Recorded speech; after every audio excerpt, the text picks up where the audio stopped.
0.5 and 7.5%.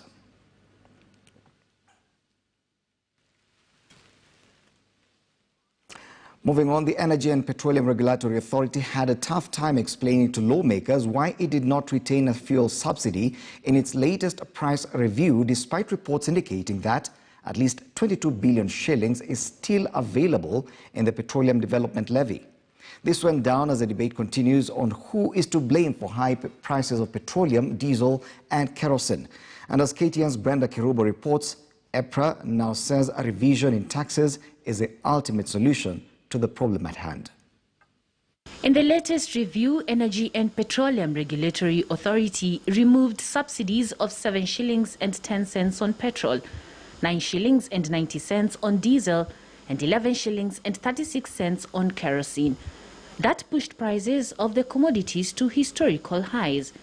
The subsidy scheme was supported by funds raised from consumers through the Petroleum Development Levy, which increased from 40 cents to 5 shillings and 40 cents in July last year.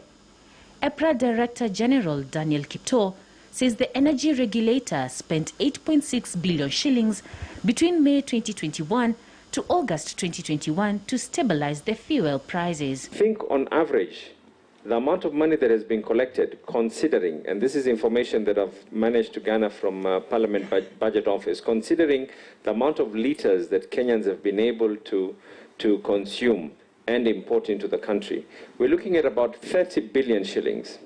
Out of that 30 billion share, it might be important to ask how much of it is what was used. Maybe in your report you might want to include that.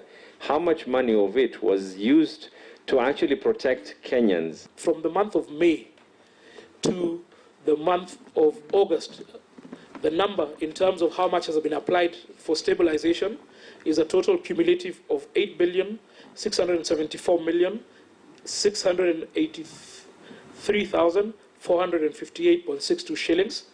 So we are waiting for the relevant ministry to come in to tell us where the rest of the money is. Because our gut tells us the reason the subsidy was dropped for this month is because the money is finished. But why was the subsidy removed? A move that led to expensive petrol, diesel and petroleum prices. Part of the increment of the prices, petroleum product prices, is because of that.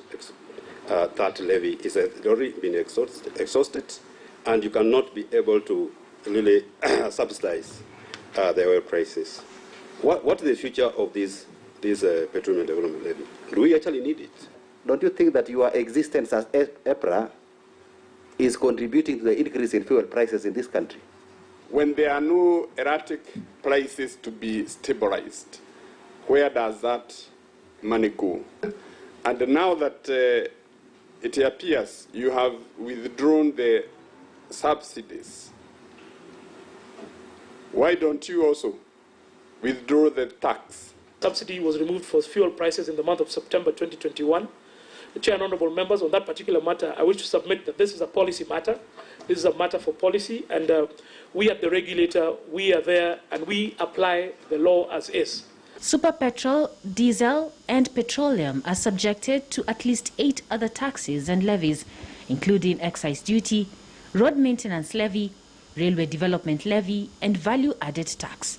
This adds up to 58 shillings and 81 cents for super petrol in the pump price, 46 shillings and 46 cents for diesel, and 41 shillings and 14 cents for kerosene. Stark contrast from neighboring East African countries.